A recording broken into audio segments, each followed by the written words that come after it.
You ever have one of those moments where someone acts so entitled, so completely off the wall wrong, that you actually pause and wonder if you might be the crazy one? That was me, standing in my driveway, watching some HOA Karen call 911 on my wife for not handing over our own car. That's when I knew this wasn't just some neighbor drama. This was war. We moved into this neighborhood 2 years ago, thinking it'd be the quiet, well-kept kind of place where you raise a family and grill on Sundays. You know, the type flower beds, flagpoles, kids on scooters.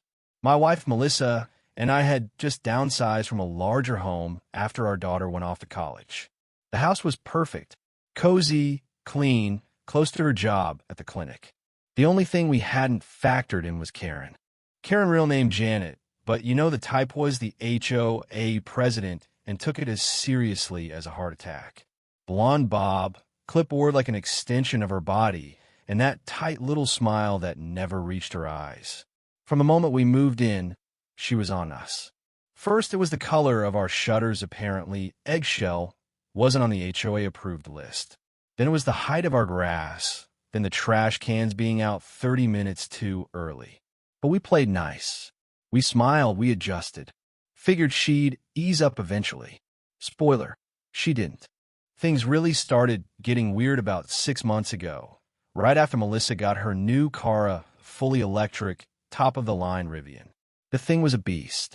Smooth, quiet, clean, and Melissa's pride and joy. She saved up for it herself, parked it in the driveway like a jewel.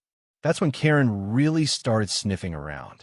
First, she accidentally left a violation notice citing an unauthorized vehicle. Then she showed up while Melissa was washing the car and asked, dead serious, if Melissa would consider donating it to the HOA fleet because, apparently, the HOA was thinking about starting a neighborhood patrol.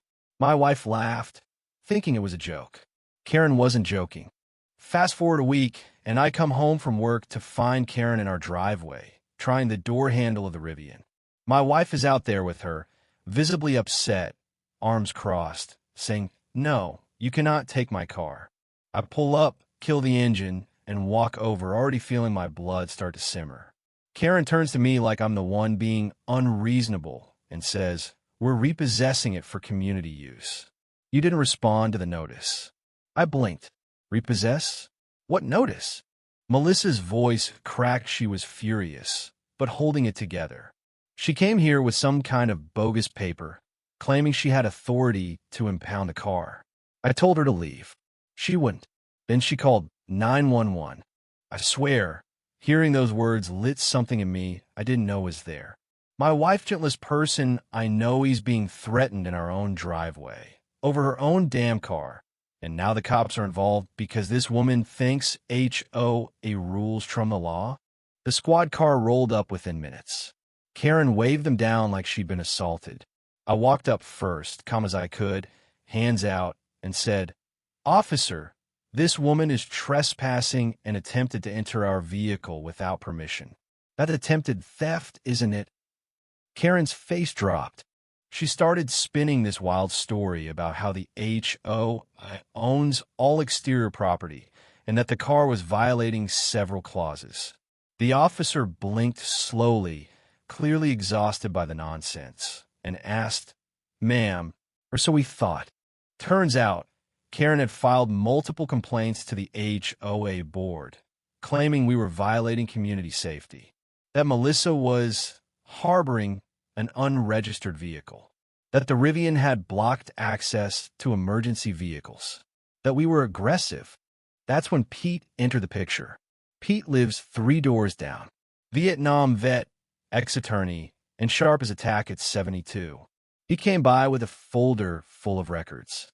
Turns out, he'd been collecting evidence on Karen for years. She'd overstepped on property lines, fined residents for violations that didn't exist, even redirected HOA funds without board approval. She tried the same thing with me last year, Pete said. Told me I couldn't fly an American flag unless I paid a display tax to the HOA. I laughed in her face. But you've got something stronger, attempted theft. Call a lawyer. Press charges. I didn't want to escalate things. But Karen made that decision for us. The next day, we got a formal letter from the HOA. Melissa's vehicle was now considered a community threat and subject to daily fines unless removed. $250 a day. That's what Melissa cracked. And when she cracks, she doesn't yell. She acts. While Karen was busy patrolling the block like she was queen of the cul-de-sac, my wife was digging. Public records, complaint logs, HOA meeting transcripts. I helped where I could, printing, organizing. We weren't just going to hit her with a lawsuit. We were going to strip her power away. We called a lawyer. Then we called a vote. Pete helped us draft the motion. Word spread fast. Turned out, half the neighborhood was sick of her. That week felt like a secret revolution. People nodding at us in the street. One woman slipped a note in our mailbox. Thank you for standing up to her. We've been afraid to for years. Then came a showdown. HOA monthly meeting. Community center. We walked in with a thick binder, a lawyer, and a stack of signed neighbor affidavits. Karen was already there, smug and controlling the room like always.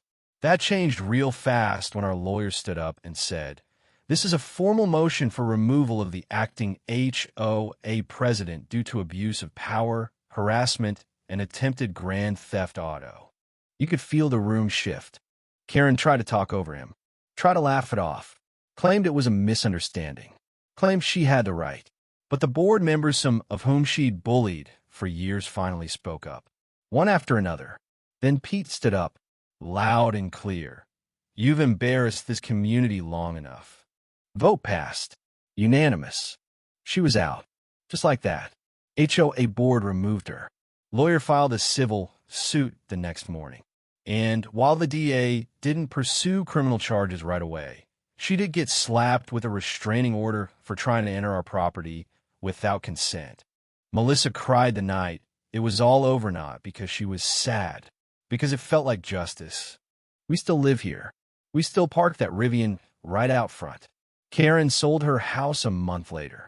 No goodbye, no apology, just vanished like smoke. The new neighbors brought us brownies on their first day. Asked if we liked dogs. We do. But sometimes I think about how close we came to letting someone like that dictate our lives. All because she wore a name badge and waved a clipboard like it was a sword. Makes you wonder how many other Karens out there getting away with this kind of thing just because no one stands up. Would you have called her out or let it slide to keep the peace? Thanks for hearing our story. If you've ever been through something like this, drop in the comments. And don't forget to like, subscribe, and share, because sometimes the only thing that stops a Karen is the neighborhood fighting back.